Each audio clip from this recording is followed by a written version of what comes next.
Mr. President, I stand here today to urge the very swift confirmation of my good friend, my former colleague, the current director of the CIA, Mike Pompeo, to serve as America's next Secretary of State. You see, Mike's resume would put him at the top of any pile. Speaking as someone who has hired a lot of folks over 28 years in the private sector and now spending time in public service, his resume shines. But let's talk about his record of results. I just returned from a trip to China. I was with 4 other U.S. senators.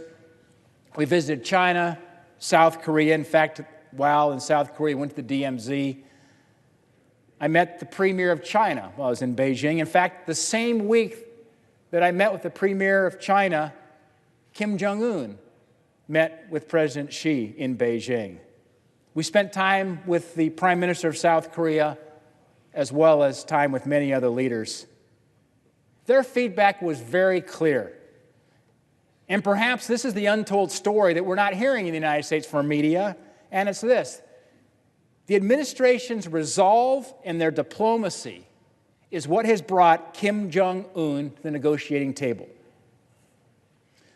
The administration is moving forward toward a denuclearized North Korea. And Mike Pompeo has played a critical role in those efforts. As Secretary of State, Mike would continue to defend and represent American interests abroad, protecting our national security and making the world a safer place.